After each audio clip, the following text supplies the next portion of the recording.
شالوم دوستانو ګرانو لیدونکو خویندو او وروڼو ستړي مسئ خدای دې وکړي چې جوړ او روغ اوسئ زما هیله دا ده چې د خدای مینه د هغه رامشت فیض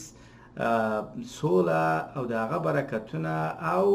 نعمتونه دې همیشه او تل تر تله پورې ستاسو په ژوند کښې شتون ولري او موجود وي دوستانو دا د مسیحي افغانانو انټرنیټي یا آنلاین تلویزیون دی او زموږ هدف او موخه د مسیحي افغانانو د انټرنیټي تلویزیون څخه دا دی چې موږ وکولی سو د دې تلویزیون د خپرونو په واسطه یا د لارې تاسو ته د خدای کلام یا د هغه ویناوې در ورسوو هغه کلام او هغه ویناوې چې د هغه د کتاب څخه دی یعنی د هغه د رښتیني کتاب څخه چې هغه سپېڅلی انجیل نومیږي هغه خدای چې رښتینی خدای دی هغه د ټول بشر سره مینه لري هغه ستاسو سره مینه لري هغه د ټول بشر دپاره د مینې د سولې د بخښنې او د آرامښت یو پیغام لري او نن موږ هڅه کوو چې د دې خپرونې په ذریعه یا په واسطه تاسو ته د هغه پیغام در ورسوو دوستانو خدای د پښتون قوم دپاره یو پیغام لري د خدای پیغام د پښتون قوم دپاره دا دی دا یو پیغام نه دی بلکې دا یو زیری دی د چا دپاره د پښتون قوم دپاره خدای وایي چې زه د پښتون قوم سره مینه لرم او زما مینه چې ده د پښتون قوم دپاره ډیره ده بې حده ده او زه غواړم چې پښتون قوم ته برکت ورکړم او هغوی ته نور هم عزت ور وبخښم زه د پښتون قوم سره هیڅ مشکل نه لرم او زه نه غواړم خدای وایي چې پښتون قوم دې داسې سوچ وکړي چې خدای زموږ سره کم مشکل لري او موږ باید دا کار یا هغه کار ترسره کړو تر څو چې د خدای رضایت حاصل کړو یا دوستانو خدای د پښتون قوم سره هیڅ ډول مشکل نه لري بلکې خدای د پښتون قوم سره مینه لري او غواړي چې پښتون قوم ته برکت ورکړي نه یوازې چې د پښتون قوم ته بلکې ټول بشر ته د هر څه بشر چې په دنیا کې موجود دی ټولو ته خدای غواړي چې برکت ورکړي دوستانو موږ او تاسې ګورو چې زموږ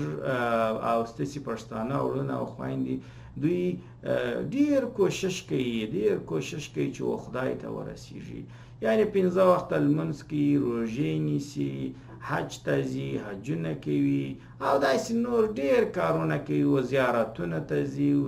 دورې ویسته ګرځي او غواړي چې د خدای د هغه رضایت چې دی د خدای هغه خواست چې دی هغه حاصل کړي یعنی دوی دا کوششونه کوي حتی دا چې زموږ او ستاسې پښتانه وروڼه ځي او جهاد کوي او خپل ځان وژني یا نور خلک وژني او د دوی داسې سوچ دی که چیرې موږ داسې یو کار وکړو یعنی ځانونه شهیدان کړو یا غازیان کړو نو موږ به جنت ته ولاړ سو نو دوی داسې یو سوچ کوي یا دا چې موږ جهاد کوو پر ځان باندې خواري کاږو یعنی سختي راولو نو بیا خدای زموږ څخه خوښیږي دوی داسې یو سوچ کوي خو خدای پښتون قوم ته وایي ټولو ته وایي زه د هیچا سره مشکل نه لرم تاسو بشر یاست زه پوهېږم چې تاسو کامل نه یاست او زه پوهېږم چې ستاسو څخه ډېر خطاګانې ډېر مثلا ګناهونه او داسې نور اشتباهات ترسره کیږي خو زه غواړم چې تاسو ته بخښنه وکړم زه ستاسو سره مینه لرم تاسو خدای وایي کله چې تاسو ما ته ګورئ یعنی د خدای و ذات ته ګورئ نو تاسو داسې سوچ مه کوئ چې د خدای ذات داسې یو ذات دی چې یو داسې ذات دی چې لرې به هلته په ګوشه کې په اسمان کښې ناست دی او بس ټول بشر ته ګوري هر یوه ته بس ګوري چې کم انسان کم بشر ګناه کوي چې زه هغه ته سزا ورکړم یعنی خدای داسې یو خدای نه دی چې هغه بس په ټول بشر پسې ورپسې دی او غواړي چې بس د بشر ژوند وڅېړي او وګوري چې کم بشر کم سړی کم انسان ګناه کوي او زه به هغه ته سزا ورکړم یعنی دا د خدای زه وایم چې خدای چې دی هغه د مینې خدای دی خدای خپل په کلام کښې خپل په کتاب کښې وایي چې زه د مینې خدای یم زه د بخښنې خدای یم زه غواړم چې بشر ته بخښنه وکړم زما هدف دا نه دی چې بشر ته سزا ورکړم زما هدف دا نه دی چې دوزخ د انسانانو څخه ډک کړم او خدای دا هم وایي پښتون قوم ته دا پیغام هم لري چې تاسو زما دپاره ځانونه مه وژنئ او تاسو زما دپاره د نورو خلکو ځانونه هم مه اخلئ خدای وایي چې دا یو غلط کار دی زه نه شهادت ته ضرورت لرم یعنی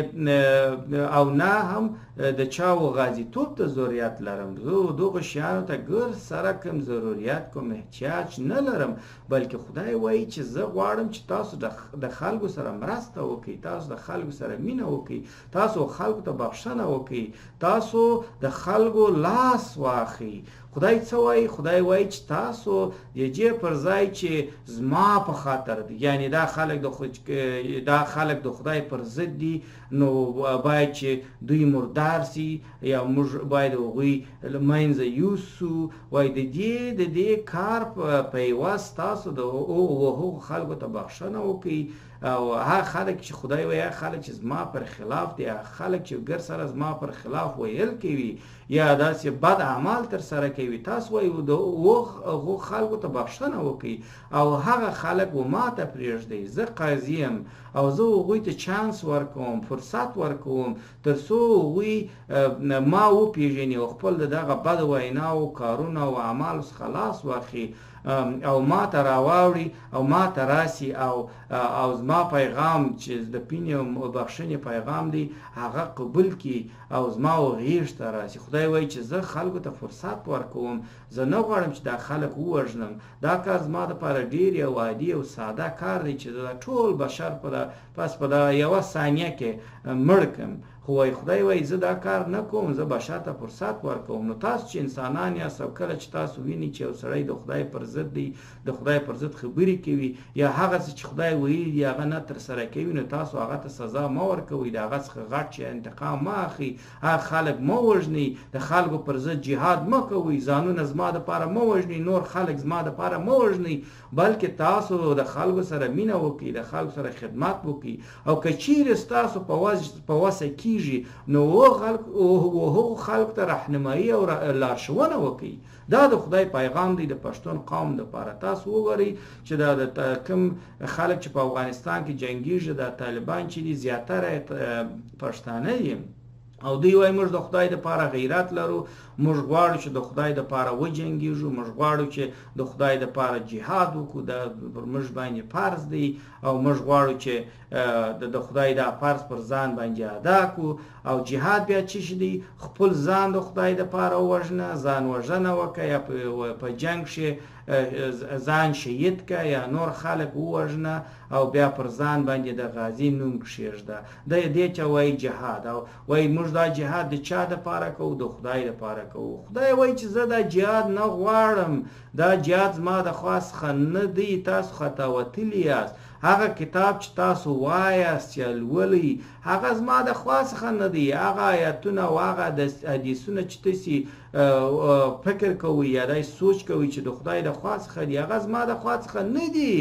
زما کتاب چې دی، زما پیغام چې دی، هغه د مینې د بخښنې کتاب او پیغام دی. زه دا تاسو ته وایم پښتون قومه چې ته د خدای دپاره جهاد کوې، د خدای پیغام ستا دپاره دا دی، د خدای پیغام ستا دپاره یې پښتنه دا دی چې ته د خلکو سره مینه وکړه او خلکو ته بخښنه وکړه او د خلکو سره مرسته وکړه، کومک د خلکو سره وکړه، ته د خلکو ته لاس ورکړه. او ته که چیرې خلک نه پوهېږي د خدای پر خلاف دي او غلط کارونه او ویناوې ترسره کوي، نو ته هغو خلکو ته لارښوونه وکړه. او که چیرې هغوی ستا و لارښوونو ته غوږ نه نیسي، نو بیا ته هغه خلک و خدای ته وسپاره. خدای قاضي دی، هغه پوهېږي چې د دو خلک سره څه وکړي. خدای خلکو ته ټول بشر ته فرصت ورکوي. که چیرې بشر د هغه فرصت څخه استفاده ونه کړي او د خدای د مینې او د بخښنې پیغام ونه مني، پر خدای باندې ایمان را نه وړي، بیا په آخرت کې هغه خلک خپل ځانونه ملامتوي او بیا خدای هغوی ته سزا ورکوي. خو په دغه دنیا کې په اوسني حالت کې خدای وایي چې تاسو یو بل مه سره وژنئ. دا زما حکم نه دی، دا ګرد سره زما حکم نه دی چې تاسو ولاړ شئ او جهاد وکړئ. جهاد چې دی د خدای د خوا څخه نه دی او نه هم د خدای خواست لري چې انسانان ولاړ شي او نور خلک د خدای دپاره ووژني یا خپل ځانونه د خدای په خاطر قربان کړي. خدای ګر سره زموږ و دغه وینې ته و دغه وینو یا وینو ته هېڅ کوم احتیاج او ضرورت نه لري. خدای وایي چې زه کوم اړمن ذات نه یم، زه داسې کوم محتاج ذات نه یم، زه خدای تعالی خدای قادر مطلق یم، خالق تعالی یم، زما سره ټول مطلق قدرت سته، هر شی سته، د هر شي کنټرول زما په لاس کې دی. نو تاسو زما دپاره نه ځانونه وژنئ او نه هم د نور خلکو ځانونه واخلئ. دا د خدای پیغام دی د ټولو پښتنو دپاره، دا پیغام د ټول بشر دپاره دی. خو دغه بدبختي د جهاد بدبختي، د ځان وژنې بدبختي او دغه داسې نور مشکلات چې په پښتون قوم کې شتون لري او موجود دی، شاید چې په نور اقوامو کې داسې ډېر په ډېره حده او اکثره حده شتون ونه لري. او خو د خدای پیغام د پښتون قوم دپاره نن دا دی. زه د خدای د کلام څخه لولم، دا د خدای کلام دی او دې ته سپېڅلی انجیل وایي، یعنی انجیل شریف هم ورته وایي، سپېڅلی انجیل. او زه د سپېڅلي انجیل څخه تاسو ته یو پیغام وایم او در اورم. او زما غوښتنه دا چې تاسو د خدای و پیغام ته ښه غوږ ونیسئ او پر دې باندې ښه غور وکړئ. دلته خدای وایي ای هغه خلک چې ډېر تر خوارۍ او سختۍ لاندې یاست، وایي هغه خلک چې تاسو ډېر تر خوارۍ او سختۍ لاندې یاست. دا د پښتون قوم ته وایي. چا ته وایي؟ و پښتون قوم ته وایي. ای پښتونه، ای پښتانه چې زما دپاره ډېر خوارۍ کاږئ، زئ ځانونه وژنئ، ځانونه البوځئ او د نور خلکو څخه ځانونه اخلئ، د نور خلک وژنئ. وایي ستاسو دپاره ای پښتونه چې ته داسې سوچ کوې چې زه باید د خدای دپاره یو کار وکړم، دا 15 وخته لمونځ، دا روژې، دا حج، دا او هغه او جهاد او داسې نور شیان. وایي ای پښتونه چې ته در دغه سختي او خوارۍ لاندې، زه زما دپاره ستا دپاره زما پیغام دا دی، د خدای پیغام د پښتون قوم دپاره دا دی. وایي چې ما له راسئ، یعنی زما او خواته راسئ او زه به ورته ته آرامشت درکم، زه به ورته ته سوله درکم، زه به ورته ته آرامشت درکم. ای پښتونه چې ته تر سختیو خواریو لاندې، دا خوارۍ او دا سختۍ شاید چې مذهبي د مذهب د خوا څخه وي، چې ته ځې او د خدای دپاره ځان وژنې، دا شاید چې د دین دپاره وي. خدای وایي چې پښتونه چې ته تر دغو خواریو سختیو لاندې، زما دپاره ستا دپاره زما پیغام دا دی چې ما له راسه، زما و خواته راسه، زما و غیږ ته راسه. زما غیږ چې دی هغه د مینې غیږ دی، زما و غیږ ته راسه، زه به و تا ته آرامشت درکړم، زه به و تا ته سوله درکړم. او دلته ځکه چې زه خدای وایي مهربان او خاکسار یم، مهربان او خاکساره. او دلته وایي او تاسو ته به هم څه شی درکړم؟ آرامشت درکړم. نو دلته دا د خدای پیغام دی د سپېڅلي یا د سپېڅلي انجیل څخه، د متا د کتاب څخه، د 11 د باب څخه 28 آیتونه دي. دلته خدای څه وایي؟ دلته خدای وایي چې ای پښتونه ته ولې ځان خطا باسي، ای پښتونه ته ولې پر ځان باندې دا خوارۍ او دا سختۍ راولې، ای پښتونه ته ولې دا کارونه کوي. وایي راسه ته ولې زما داسې سوچ کوي چې خدای ستا څخه لرې دی، چې خدای ستا څخه ډېر خواستونه لري او خدای ستا څخه ډېر شیان غواړي چې هغه باید ته ترسره کړې تر څو چې جنت ته ولاړ شې. خدای داسې یو پیغام ستا دپاره نه لري. ای پښتونه د خدای پیغام ستا دپاره دا دی چې راسه زما او خواته راسه، زما خوا چې ده، زما غیږ چې دی، دا د مینې، د محبت، د بخښنې او د سولې او د آرامښت او د خوښۍ غیږ دی. زما و غیږ ته راسه او زه به تا ته آرامشت درکم، تا ته و سوله درکم. او کله چې ته زما سوله ووینې، زما آرامشت ووینې او دا خپل په ژوند کې تجربه کې، نور به ته پر ځان باندې د خوارۍ او سختۍ رانولې، نور به ته د جهاد دپاره ولاړ نسې، نور به ته جهاد ونه کړې، نور به ته زما دپاره ځان وژنه ونه کړې، نور به ته ولاړ نسې چې زما دپاره ځان ووژنې یا نور خلک ووژنې. ته به دا ټول شیان پرېږدې، نور به ته و حج ته ولاړ نسې چې ته و خدای ته ورسېږې، نور به ته و زیارتونو داسې نور ځایونو ته ولاړ نسې، بلکې ته به آرامشت پیدا کړې، تا کې به د خدای هغه سوله په تا کښې به د خدای سوله پیدا سي، برقراره سي او نور به ته د آرامشت احساس وکړې. د خدای پیغام ستا دپاره دا دی پښتونه چې ته جهاد مه کوه، ته پر ځان باندې سختۍ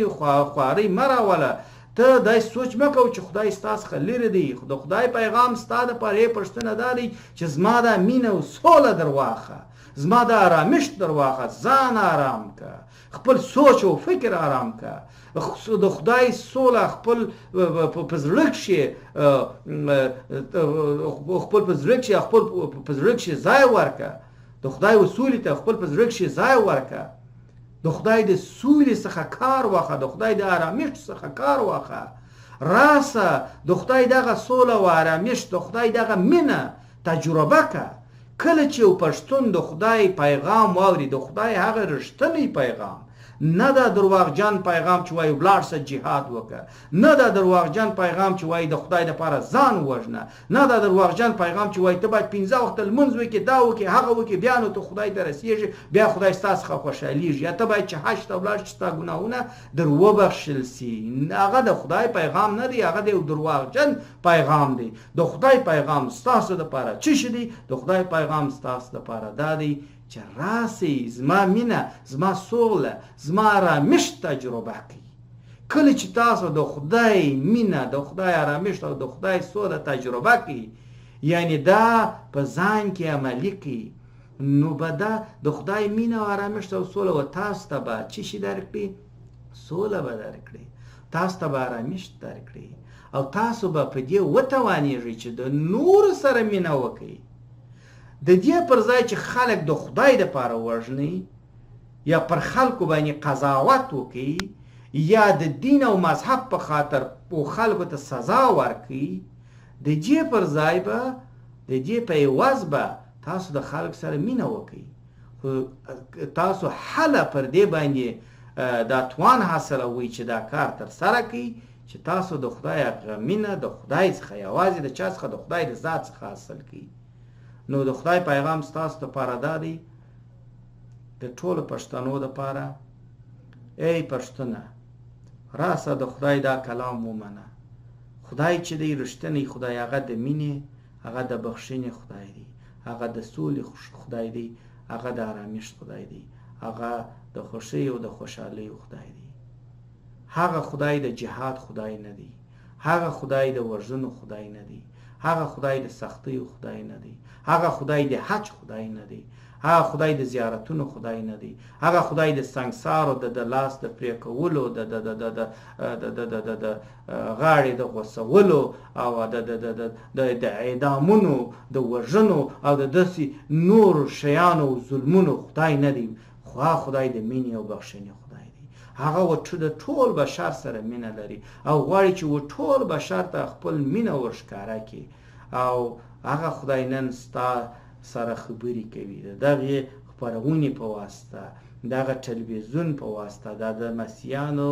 د افغاني مسیحیانو د انټرنیټي ټلویزیون په ذریعه وسیله د خدای خپل د کلام څخه، یعنی خپل د کلام په واسطه وستیز سره هی پښتونه، هی پښتانه خبرې کوي او وایي چې راسئ د خدای مینه ومنئ، راسئ د خدای مینه قبول کړئ، راسئ د خدای سوله ومنئ، راسئ د خدای آرامښت ومنئ، راسئ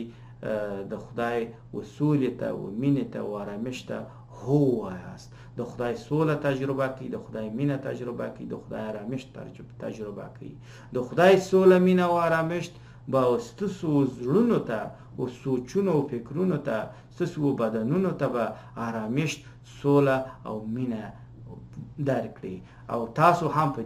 دې باندې به وتوانیږئ چې د نورو خلکو سره مینه وکړئ. دوستانو، دا د خدای پیغام دی د ټول پښتون قوم دپاره، او زه په ډاګه دا خبره کوم، هغه هم د خدای د کلام څخه کوم، د دغه سپېڅلي انجیل څخه چې خدای وایي جهاد او داسې نور دینی او مذهبي کارونه چې تاسو یې د اسلام په نامه ترسره کوئ، دا کارونه